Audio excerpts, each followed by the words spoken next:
serving all of San Diego. This is your Fox 5 Morning News. Hey, have you ever wanted to write a book? Well, how to get in touch with your inner author and make that dream a reality. This is a good one. Let's get real here. Have you ever thought about this? Like you wanted to be an author, you had that in you? Joining us this morning, Rob Kosberg. He is the author of Publish, Promote, and Profit, and he's explaining how to get pages written for your own book and the 3 big mistakes to avoid. Good morning, and thank you for being here. Good morning. Great to be here. I think probably everybody, close to everybody watching right now, has probably wanted to write a book, or it's on their list of things to do to write a book. That's right. Here we are starting the new year out, right? And people have their resolutions. So they're thinking, oh, maybe I'll write a book this year. And so there was a New York Times article not long ago that said about 81% of all Americans have dreamt of writing a book. But the issue is only like 1% ever do. So there are some problems. There are a lot of problems. You're going to talk us through and give us some ideas on how to do it. I'm one of those 81%. See? I think Chrissy and I were thinking about writing a book or doing all that, but when we started to find out about it, it involves so much money. It's a lot of work. So break it down for us. Like what should we do if we want to write a book? Well, it doesn't need to involve those things. Obviously, there is work involved, but the 3 primary mistakes that people make, and we kind of named them to make it fun, but the first is what we call the Kim Kardashian conundrum. Oh, dear. We're bringing up Kim Kardashian in this? Okay, all right. Here's one of the big mistakes. So people think about writing a book and they think, well, I want to write about my life story, right? And while their life story is interesting to them and probably inspiring, and maybe there are lots of things they had to overcome, if they're not Kim Kardashian or Hillary Clinton or some big name person, then writing just your autobiography isn't necessarily the right move for your audience. So you always have to think first for your audience,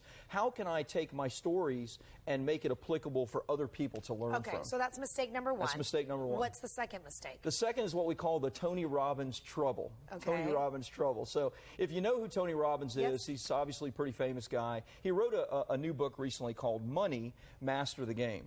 And a lot of people, it's funny, we were back in the green room and I was speaking with someone about a book they were interested in. The first thing they said was, you know, there are so many books on my topic.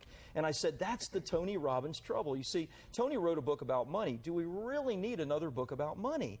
Well, in one sense, no, but in another sense, we do, because Tony's experiences about money and what he knows about money, it's different from the rest of the world. So don't let, just because someone else has written about your topic, stop you from writing your story about your topic. What's the third mistake? The third mistake is what we call the Ernest Hemingway error. And the Ernest Hemingway error is thinking that you need to be a writer.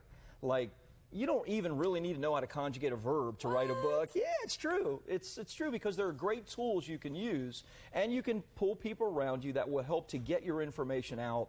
You don't have to be the Ernest Hemingway to pen, you know, the next great American novel to get your stuff out of you. Why is there a bullhorn there? Well, this is kind of the answer to those 3 big mistakes. We call it Publish, Promote, and Profit, so I can share about that if you'd like me to. Yes, please. I want to know why there's a bullhorn on set. Okay, well, I don't have batteries in it, so don't worry about that. So the first kind of solution to those mistakes is a little like the Nike solution, and that's you just have to do it. Like, as an example, this book, Unlimited Possibilities, these are all books that our clients have done that we've helped launch. Unlimited Possibilities is a book written by an author here locally in San Diego. He's been dreaming about writing this book for 10 years. He helps people with PTSD, with traumatic life situations, and his work is really necessary to get out there. But he just had to make a decision, I am going to just do it. I'm going to get this thing published. I'm going to get help to get it done. That's the first step. The second is the bullhorn. And that is, you need to promote your book. I mean, get it out there and let people know. You can't just like publish it and hope that it sits on a stand somewhere and someone buys it. And then the third one, real quick, was? The third one is kind of my favorite, and that's something in his pocket. I know, something in my pocket. It's profit. Oh, thank you. I'll take that. Hey! Okay. If you want to get more information to publish your own book, you want to do it and make some of this, go to fox5sandiego.com, click the Scene On tab. Rob, thank you for being here. My pleasure. Great to be here with you. Erica, bye.